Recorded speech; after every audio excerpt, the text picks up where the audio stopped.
inteligente, primero tenemos que conocer los fundamentos de la economía. Eso es fundamental.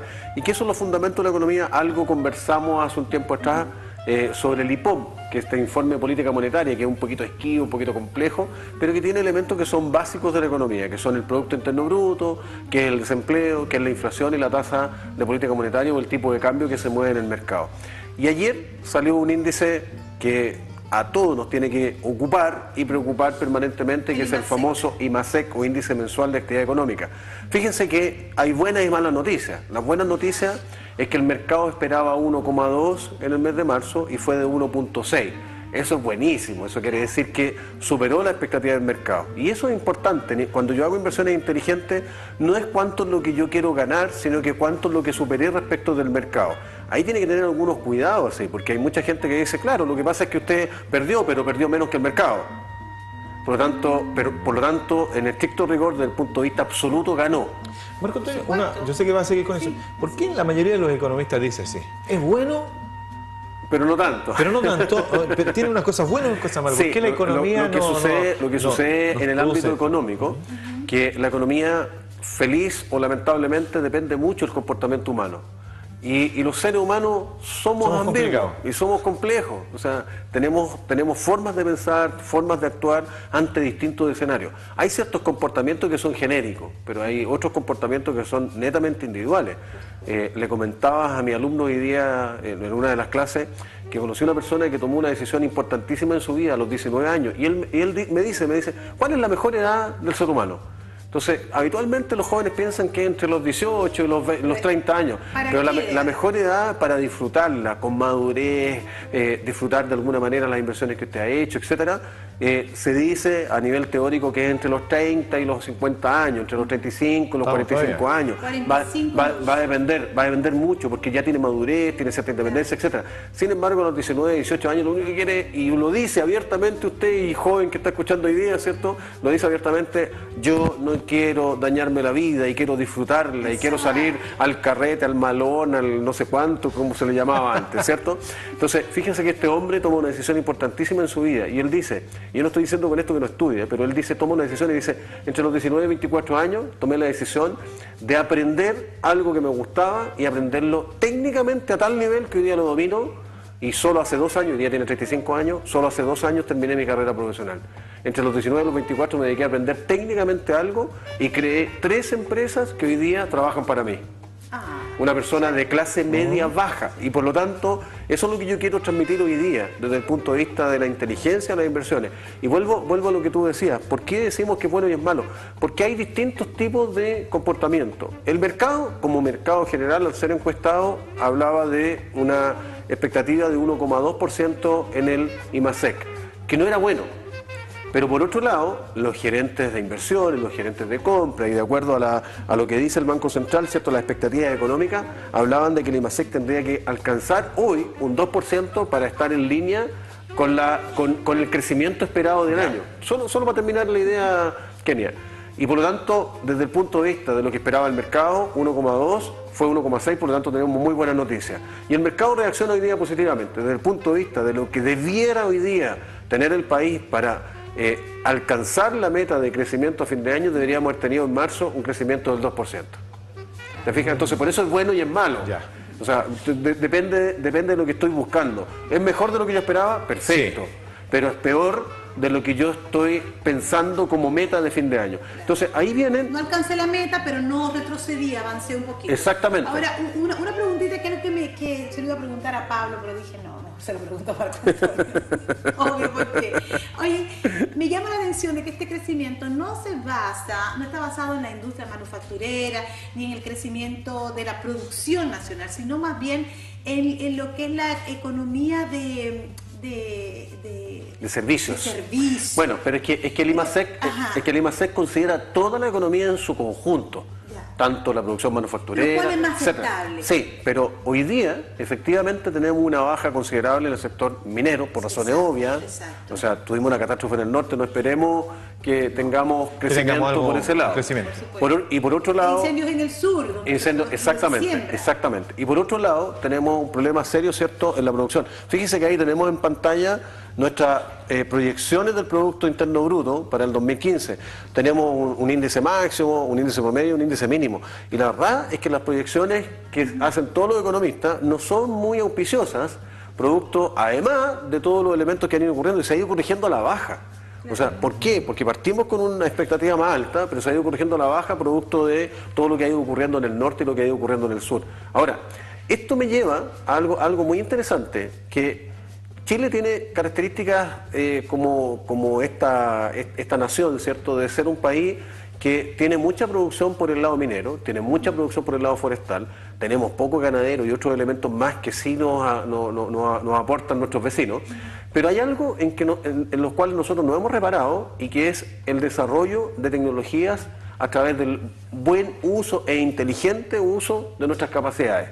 En Chile desarrollamos software muy importante, hablamos del famoso Bichimie hace un tiempo atrás. Pero por otro lado, tenemos servicios muy importantes también. En general, a pesar de que no se atiende muy bien como en otros países desarrollados, en Chile sí hay una buena calidad de atención. De hecho, la canción dice, y verás como quiere en Chile el amigo cuando es forastero. Pero ahí hay reparos que hay que hacer y hay que mejorar. De alguna manera, el ministerio que se relaciona con todo lo que es el turismo, el Ministerio de Turismo, ha ido mejorando ciertas políticas de servicio y por eso hoy día de alguna otra manera, ¿cierto?, está relacionado con el mundo del servicio. ¿Por qué nosotros, o sea, hay empresas que son europeas que buscan servicios acá en nuestro país, pero nosotros tenemos empresas chilenas que buscan servicios en otros países que son, entre comillas, en algunos casos un poco menos desarrollados que nosotros? ¿Cuál es será un tema simplemente de costo, pero si nosotros estamos entregando un buen servicio aquí, no lo aprovechamos nosotros? Siempre la economía busca minimizar el costo, ¿cierto?, y maximizar la rentabilidad. Eso es lo que busca la economía siempre. Ahora, hay ciertos elementos en los cuales hay algunos países que se hacen especialistas. Y claramente en temas de servicios, por ejemplo, bancarios, en Chile somos especialistas. O sea, somos una industria bancaria relativamente madura. Sin embargo, hay otros países que les cuesta todavía. La gente en Chile, 8 de cada 10 personas hacen transacciones vía internet, bancariamente. En otros países, 8 de cada 10 van al banco. Entonces va a depender de la especialización que uno haga. Y ahí hay un tema súper importante, antes de pasar al tema de hoy propiamente tal, que habla sobre el MILA y lo que ha ido ocurriendo últimamente. Y ahí nos puede ayudar nuestro señor director con la imagen del MILA.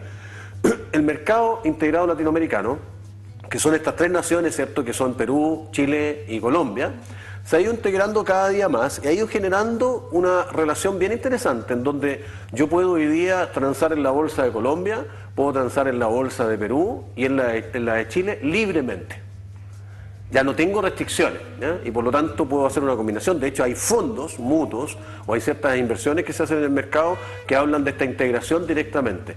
Pero se agregó un cuarto país, no al MILA, pero sí un cuarto país, a algo bien interesante que está relacionado con lo que recién acaban de conversar sobre los multifondos del FP y que está relacionado con lo que conversamos la semana pasada también. Se agregó México y fíjese que se está autorizando en los 4 países la movilidad de capitales de la FP y la movilidad de personas libremente entre estos 4 países. Fíjese lo interesante de esto es algo muy potente. Porque Chile, a pesar de ser un mercado maduro desde el punto de vista económico y financiero, es un mercado muy pequeño. Por lo tanto, lo que conversaba recién Patricio, ¿no? Patricio sobre estos cambios tan radicales y tan bruscos que ocurren en los multifondos y que efectivamente yo me pensioné, estoy recibiendo mi pensión y resulta que en lugar de recibir lo que recibía producto de la caída del valor cuota, finalmente percibo menos. Pero resulta que eso ocurre principalmente porque nuestro mercado tiene una profundidad muy baja, o sea, somos un mercado muy pequeño, en donde cualquier movimiento que ocurra por parte de una FP, el mercado entero se mueve. Por lo tanto, la FP estornuda y el mercado se resfría, ¿eh? Entonces ahí es donde entran estos otros 3 países, donde hoy día se está discutiendo la posibilidad de poder invertir, ¿cierto?, en México, de poder invertir en Perú, de poder invertir en Colombia. ¿Y la tasa de interés directamente? ¿Banco Central? Y eso es súper importante, mirarla. Recordemos que hoy día el Banco Central está mirando que la economía está bajando, por lo tanto debiera de alguna manera retroceder un poquito la tasa de interés para que la gente se endeude, para que la gente efectivamente compre más y la economía siga subiendo. Marco Antonio, mira, yo te preguntaba cuál era más sólida anteriormente, si una economía que se sustenta en el servicio o una economía que se sustenta en valores tangibles, en compra y venta de productos internos como es el cobre, como son los productos de la agronomía. Porque me interesa saber dónde es mejor para que la gente invierta. Y aquí ligamos una cosa con nuestro tema. Correcto. Para hacer las inversiones correctas, en este momento en que es la economía de servicio la que sustenta la economía chilena, la que está ¿debo yo buscar este tipo de empresas para invertir ahí? A ver, lo más importante es entender que las economías que efectivamente son más sólidas desde esa perspectiva son aquellas economías que generan bienes de capital. Por ejemplo, si nosotros miramos Europa, la economía más sólida de Europa es Alemania. Alemania es por esencia una nación creadora de bienes de capital, o sea, los mejores vehículos, las mejores maquinarias, etcétera. Ahora, no es tampoco malo, y por eso que en economía hablamos mucho del ceteris paribus, mantener todo esto constante, el ceteris paribus, mantener todo lo demás constante para poder hacer un análisis en particular. Hay economías que se dedican solo a servicios. O sea, entendamos, por ejemplo, Suiza es una nación netamente de servicios. O sea, los bancos suizos hacen un trabajo extraordinario, tienen servicios extraordinarios, y es una nación riquísima. O sea, es donde se fabrica el mejor chocolate y no tienen cómo conseguir la materia prima para fabricar chocolate. Entonces, ¿qué es lo que están utilizando? Están utilizando el concepto de inteligencia económica e inteligencia financiera aplicada. Fíjese que la semana pasada hablamos de dos elementos que son fundamentales. Tenés que dar 2 minutos nomás porque... 2 minutos, nos vamos rápido. Nosotros te llevamos por otro lado. Hablamos de dos elementos que son fundamentales. Y decíamos que para poder tomar una buena inversión yo tengo que diversificar y atomizar cartera. ¿Se recuerdan?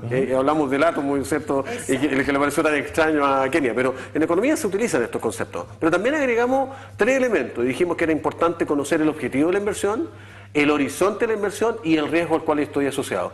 Y hoy día quiero agregar, y vamos a ir agregando cada semana un elemento más, cosa que usted no se maree en casa, ¿cierto? Objetivo, horizonte, riesgo y... Objetivo, horizonte, riesgo, y vamos a agregar ahora el juntar un dinero suficiente para poder cubrir gastos cuando yo quedo con algún tipo de cesantía, ya sea cesantía de trabajo o cesantía de recibir algún tipo de ingreso. Claro. ¿Cuánto yo debiera tener guardado aproximadamente para poder suplir cualquier necesidad? De 4 a 6 meses de gastos. De 4 a 6 meses de gastos. O sea, a usted que le cuesta ahorrar y que hemos hablado latamente aquí del ahorro, usted debiera considerar los gastos, ¿cierto? Tomarlo en una cuentita aparte, hacer un presupuesto de los gastos y considerar a lo menos de 4 a 6 meses para poder solventar esos gastos. Existen seguros de cesantía en las instituciones bancarias, instituciones financieras, que cubren hasta 4 meses de cesantía.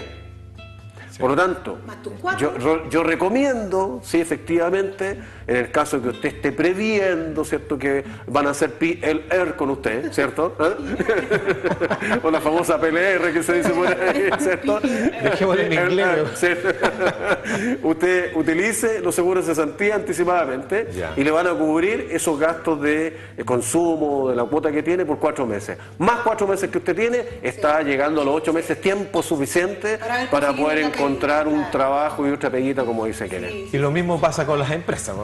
O sea, yo creo que ha sido uno de los consejos que yo creo que hay que meter aquí en la cabecita y tener al menos el resguardo para lo que pueda suceder más adelante. ¿Sabes qué me río? Que me acabo de dar cuenta que tú lo has dicho de una forma muy técnica, muy profesional. Te felicito, la verdad, para mantener todos estos conceptos. Pero es lo mismo que decía mi abuela. Es que las abuelitas son muy sabias. Las abuelitas son muy sabias. Viejita, siempre guarde su clavito. Que guarde su... Oye, qué sabia, mi santa abuela. Marco Antonio, la próxima semana seguimos con el mismo tema. Seguimos con el tema de inversiones. Te vamos a llevar directamente al tema. No, será lo mismo, porque en el fondo vamos haciendo más rico y creamos las bases. Muy bien, excelente. Muchas gracias. Escuchen por favor a Marco Antonio, porque hay que bajar la tasa de interés. Él lo dijo una persona que señor del Banco Central. Nos vamos a una pausa, nos acompañan y regresamos. Contigo, mujer.